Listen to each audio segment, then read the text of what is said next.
Hello everybody, Josh here with Gacha Legends, and we're bringing you another Eroica video, and today we're going to be going over the top reroll targets. Now, there are a couple that really stand out among all the rest, and we're going to go into those two units today. They're very, very good. I've used both of them extensively.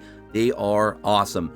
So, first we're going to go over here. We're going to go into our hero collection. Now, I love the collection setup in this game because it shows me some of my, more analytical data that I like to look at, like stats, max stats, base stats, stuff like that, some of the skills and stuff like that, which is very, very cool. So let's go into the hero collection. Now, we have the Kingdom of Goldenter. I probably butchered that name. Unitaria, Legion, Moving Base, Arkham. Yeah, Arkham. Batman might show up in this game, ladies and gentlemen. I don't know. And if we get Batman, we better get the Joker. Collab coming soon, DC, eh? Magnard is the last one. Not as appealing of a name as the other ones. And Drampia. And then we have Tech State of Tan. And, we got a few here. We got Oniki. We have Axis of Space Time. Innsmouth. Wonder what Outsmouth is. Is that another place coming soon? I don't know. All right, so there's a few units to pick from here. Now, as in terms of 3 stars that are available at this moment in selectives, I don't know if Global tomorrow is going to change it up a little bit, but as of right now, we're going to name the 3 stars that are available. You have Kip. We just call her Kip for short. It just saves yourself a lot of heartache. So we got Kip. We have Wraith. We have... Oops, I clicked the wrong button, ladies and gentlemen. So we have Kip, Wraith. Where was I? I lost my place now. Okay, we have Kip, Wraith. We have Mince. That's another one. We have Malavi. We have Orslaha. Or we just call her O, Between us, we just call her O. It's just a lot easier that way as well. And we have Cass Garson. We have... Anybody on this one? No. We have Soar. We have Gaffs. So that is your available 3-star units you can get from the selective pools. Now, of those units, as we said earlier, 2 of them really stand out. And that is Malavi and then our girl O. So let's first look at O. Go down here. Or Slaha, if you will. Or Ursula. But we just call her O again. Just a lot easier, trust me. Alright, so we're going to preview her max stats. So her max stats are HP 5284, attack 4200 plus, 2700 plus defense, attack speed 752. By the way, attack speed has nothing to actually do with attack stat. By the way, ladies and gentlemen, attack speed is just a fancier way to just say speed in this game. So if you're trying to build a healer or a tank and you put attack speed, don't worry, it's not for anything to do with DPS. It's just to make that unit faster because you can actually lap units in this game. All right, so we have crit damage, not looking too bad, over 30% on crit. Penetration, of course, to ignore percentages of defense, 37%, very, very high. And then all these other random stats. She also has a formation buff, which is debuff dodge plus 7%. Her formation buff isn't all that great. I'll be 100% honest with you. It's not terrible, but it's not really ideal. Now, for her skills, what makes her really, really good? She's a unit that's built around basically shock. She likes to shock units, which is a 10% chance to stun them and 10% damage based on her max attack. So if we look at her skill 1, she deals 110% of attack to a target, 75% chance to shock it for 2 turns. I believe that shot goes up to 90%, I believe, when you skill them up, because they don't show you all the info on the skills from the collection area. You're going to get more information when you actually pull the unit, and then you can look at them through the hero panel. So keep that in mind. And as we said, the shock, it's a DOT, but it's also a control debuff because it's 10% of attack and unable to act with 10% chance, which is basically a stun. And you can put multiple of these shock debuffs on an enemy at a time. And by the way, you can stun bosses in this game. That's probably exciting to a lot of you. It is to me, which makes her very, very powerful in all forms of content. And she looks really, really cool. And she has a couple big assets that I'm sure you're all admiring. Okay, skill 2. Deals 100% of attack to all enemies, so it's an AoE. 100% chance to shock them for 3 turns. On crit, and then you have these alpha and beta. These are really, really cool. You can do these through Ascension. Basically, the more stars you have, up to a maximum of 5, the more ascensions that you can play around with. And that includes base stats and being able to give a skill an alpha or a beta buff. So you can kind of play around with your characters, and not everybody's character is going to be the same. They're going to be a little bit different. which is very, very cool. So you can choose an alpha or a beta for each and every skill, depending on how many stars you have available, obviously, and you can reset that for just a little bit of gold, which is not bad at all. So if you ever make a mistake and you want to change what your character does, you can just click reset and you're fine. So on her alpha, on crit hit, refreshes shock on the target to 3 turns, up to 2 debuffs with the least duration. And then on her beta, increases max stackable shock by 1, which is I would recommend to choose that one to get more shock debuffs, because then you have more of an opportunity to stun. Okay, deals 180% of attack to a target.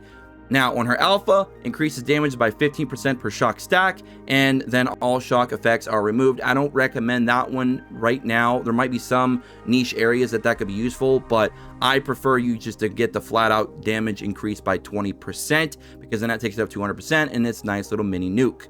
And she's going to be still doing additional damage because you're going to leave her shocks on there. The additional damage is fine, but I'd rather be able to keep having the opportunity to stun, because then the enemy cannot hit me, thus I can do even more damage without having to worry. So, very, very solid unit. She's able to stun, do dot damage, and you are going to need dot damage for tower. I guarantee you will need a dot damage dealer.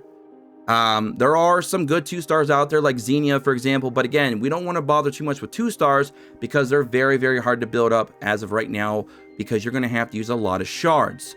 So I would recommend just, if you're re-rolling, make sure that you're going for the girl O or the next one on our list, which is also a DOT unit, a dot unit, and her name is Malavi, the drunk dragon chick. She's not really a dragon chick, but, she does have a cool dragon animation that comes out on her skill 3, which is incredible. Maybe she's a dragon chick. I don't know. I don't know. But she looks really cool.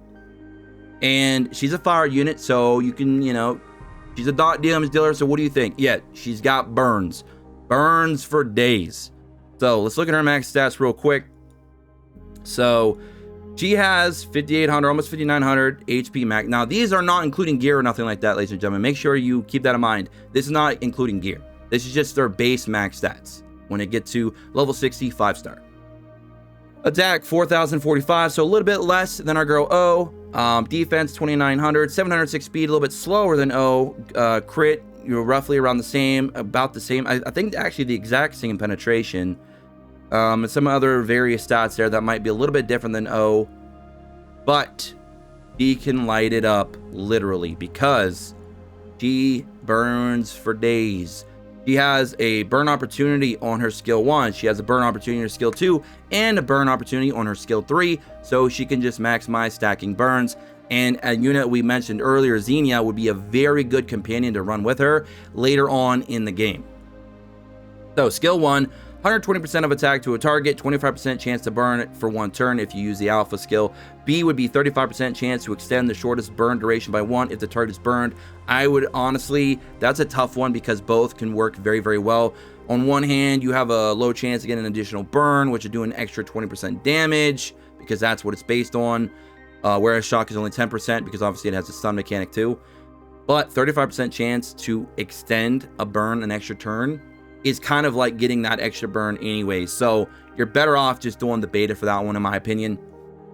Skill 2 deals 60% of attack to all enemies, so it's an AoE. She has 2 AoEs, by the way. 100% chance to burn the enemy for 2 turns. Increases the max stackable burn effect by 1, so that means you can burn up to 2 times on an AoE, which is amazing. Alright, skill 3, your ultimate deals 110% of attack to all enemies, so another AoE as we said, and on her alpha, increases damage by 100% to a target with the most HP. Now that's useful against boss fights, and even could be very good at PvP because that basically turns her AoE into an AoE plus a single target nuke, which could be very good. So it's you can't really go wrong between these two, but the way I'm building mine up personally is I'm trying to just stack a lot of burns, so I chose her beta, which is 75% chance to burn them for 3 turns up to 2 stacks. Now that does not mean that when it goes off it's going to always be 2. Sometimes it'll be 1. That's one mechanic that kind of annoys me sometimes, is when it says up to 2, it's not always going to be 2. It's going to be 1. Even on her skill 2 where it says increases the max stackable burn effect by 1, even though it doesn't say it's supposed to be up to 2, so you're thinking it's always 2, sometimes it's also only 1. And you also got to take into account, like, debuff dodge percentages and stuff like that on enemies. You're not always going to get it off even at 100%. So keep that in mind. But very excellent units here. One burns, one shocks. They're both great. You cannot go wrong with either one. They're both going to be good long term, and they're both some of the most top tier units in the entirety of the game. So just don't think because they're good and selective that they're not going to be good long term. They will be. So there you guys go. Our girl O, our girl Malavi. Those are your two targets for re-rolling for global tomorrow morning or afternoon, depending on where you are. Hope you guys all enjoyed today's video. Look forward to making more Eroica content here and other content we have coming down the pipeline, like Arc Legends will be going into a new CBT later this month, so we'll be bringing that in. I've been playing that game for over a year, it feels like. And we'll also be talking a lot more about cross duels, because I do, of course, want to bring Yu-Gi-Oh! Back to the channel somehow. It used to be our bread and butter here quite a while ago with Duel Links. So we got all that content and more coming here to Gacha Legends. I hope you all enjoy. Don't forget to subscribe to your notifications and join me in the Discord in the description below. Until next time, peace.